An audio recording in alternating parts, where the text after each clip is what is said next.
बिस्मिल्लाहिर्रहमानिर्रहीम। एक बहुत कॉमन कंडीशन है जो अक्सर डिस्कस होती है स्टूडेंट्स में भी, पेशेंट्स में भी, और पेशेंट उसके बारे में वरिड भी बहुत होते हैं कि वो मायोपिया या ग्लासेस लगे हुए हैं।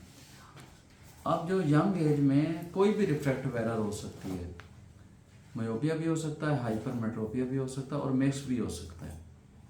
तो आज हम मायोपिया को कंसीडर करेंगे क्योंकि मायोपिया सबसे कॉमन है। एक जो आजकल इसका इंसिडेंट ज़्यादा आ रहा है, इसके बारे में पैथोलॉजिस्ट ऑफ्थल्मोलॉजिस्ट काफ़ी वरीड हैं कि आजकल मायोपिया ज़्यादा आ रहा है। तो इसकी दो तीन वजूहत जो मुझे समझ आती हैं। एक तो ये है कि आजकल थोड़ी सी अवेयरनेस भी ज़्यादा हो गई है कि पहले इतना ज़्यादा चेक एंड बैलेंस नहीं होता था, एग्जामिनेशन नहीं होता था। नंबर 2, बच्चे भी काफ़ी शार्प हो गए हैं। बच्चे क्लास में बैठे होते हैं तो उनको आइडिया हो जाता है कि आके बताते हैं घर वालों को कि इस बच्चे को नज़र आ रहा था फलां लाइन में, तो मुझे नज़र नहीं आ रहा था। तीसरी वजह जो है over use of computer and these mobile phones and this, तो अक्सर से वो अकोमोडेशन यूज़ हो रही है और उसमें आ जाता है।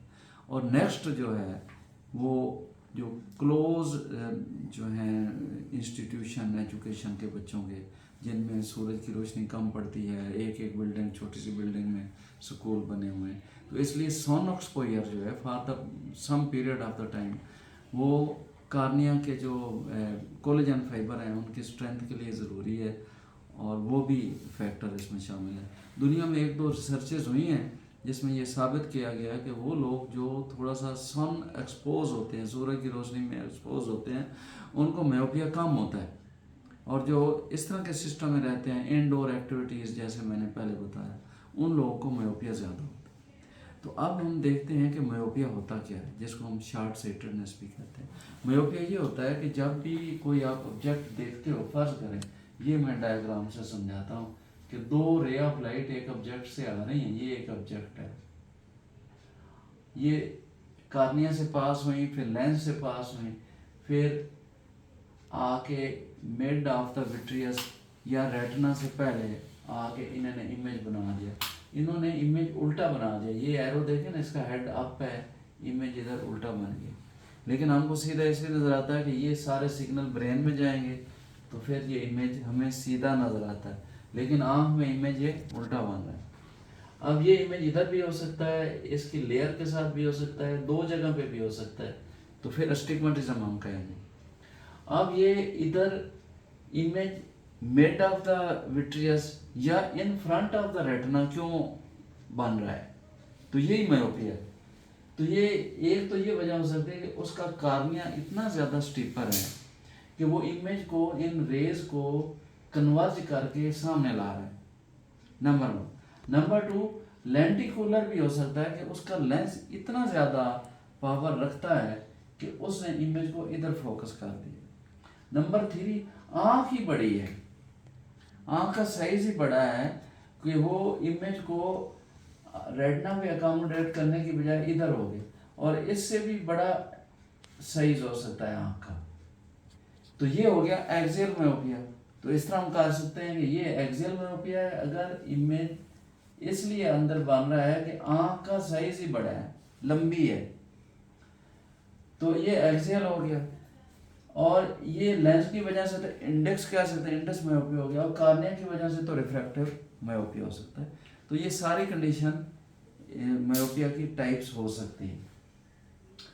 अब एक नॉर्मल मायोपिया है कि हम कहते हैं कि ये -6 से अगर कम ऐनक लग रही है, -6 से कम लग रही है, तो हम कहेंगे चलें ये एक नॉर्मल मायोपिया है। तो अमूमन फैमिली हिस्ट्री में आ रहा होता है।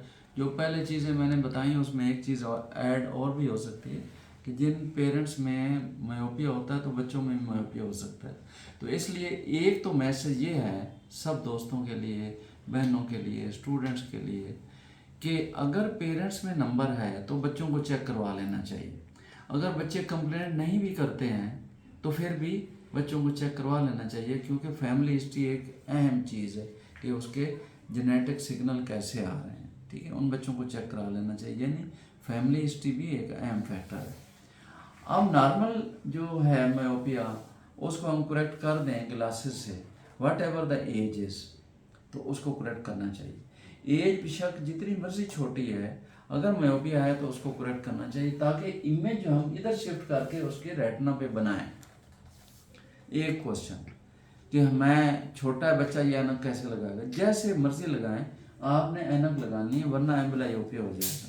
दोनों आंखों का एम्बलायोपिया भी हो सकता है कि दोनों आंखों में इस तरह की रिफ्रैक्टिव एरर है, ज़्यादा रिफ्रैक्टिव एरर है, तो मायोपिया हो सकता है।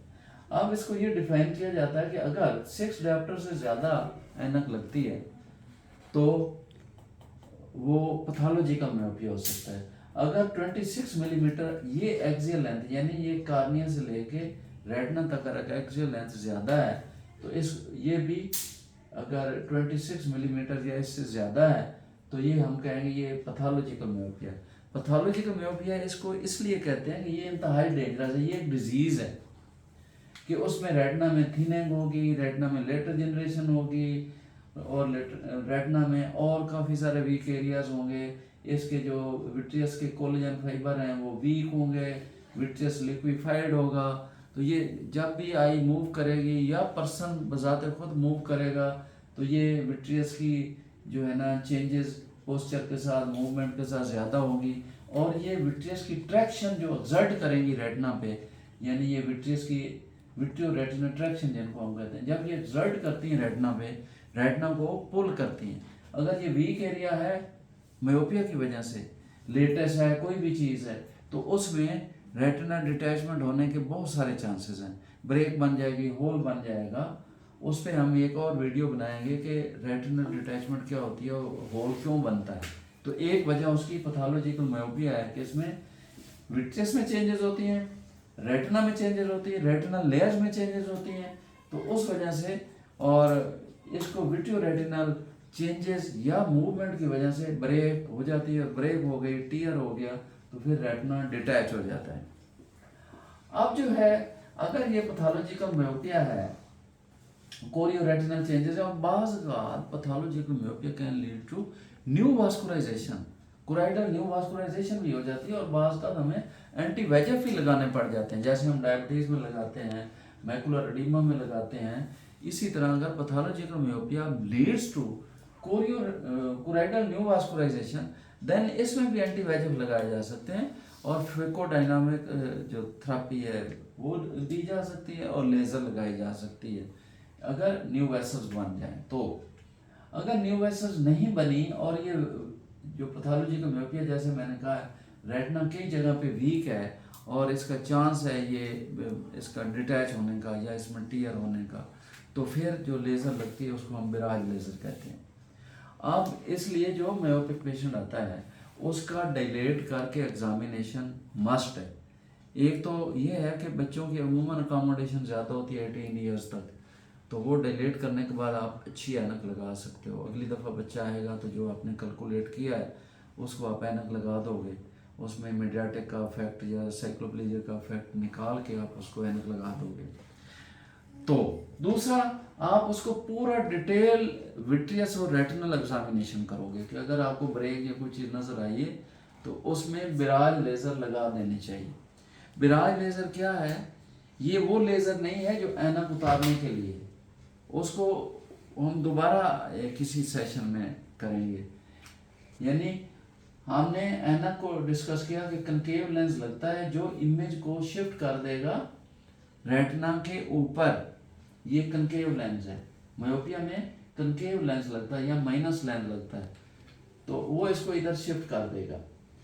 ओके, जो ऐनक उतारने वाला सिलसिला है उसको हमने एक और वीडियो में पहले हमने कुछ डिस्कस किया, अब हम दोबारा डिटेल में उसको डिस्कस करेंगे। बिराज लेज़र समथिंग एल्स है, और मैं समझता हूँ कि ये बिराज लेज़र लेसिक से ज़्यादा अहम है। लेसिक ने आपका पैथोलॉजिकल मायोपिया करेक्ट नहीं किया, लेसिक ने इसकी एक्सियल लेंथ को नहीं चेंज किया, लेसिक ने इसका रेटिना मजबूत नहीं किया, रेटिना उसी तरह वीक है। लेसिक ने इसका विट्रियस ठीक नहीं किया, वो उसी तरह पैथोलॉजी है, वो विट्रियस भी पैथोलॉजिकल है, उसका रेटिना भी पैथोलॉजिकल है, सिर्फ उसने ऐनक उतारी है।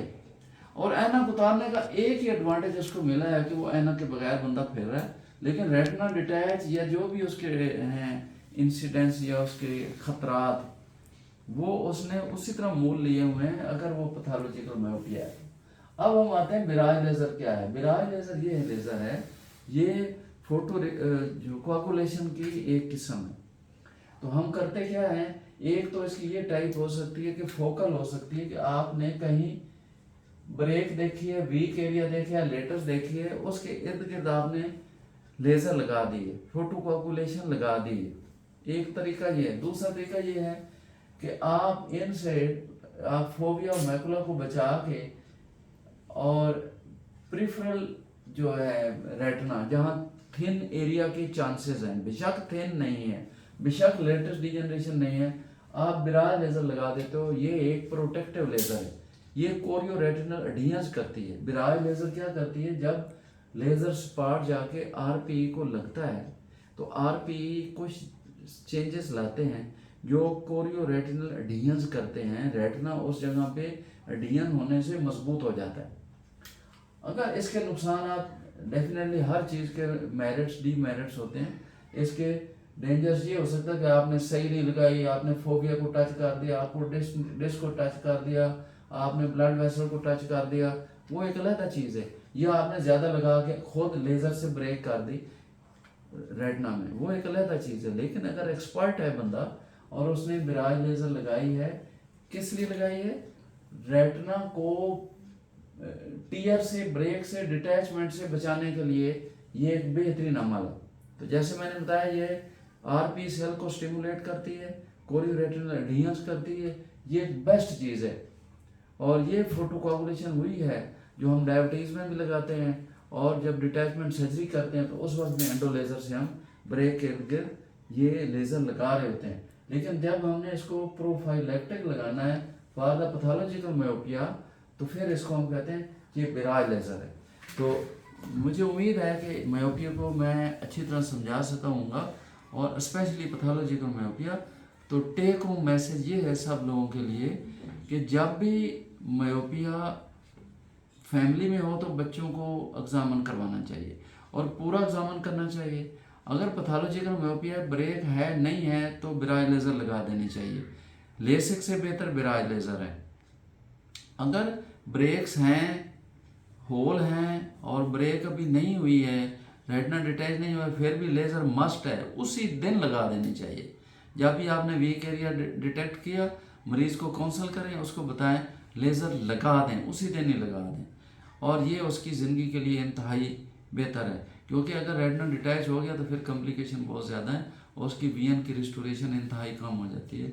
Doctor Ejaz Javed luck YouTube channel, और दोस्तों से पॉजिटिव नेगेटिव फीडबैक की और ओपिनियन की हम हमेशा वेट करेंगे, और आपकी सजेशन हमारे लिए बहुत हौसला अफजाई का सबब बनती है। अस्सलाम वालेकुम।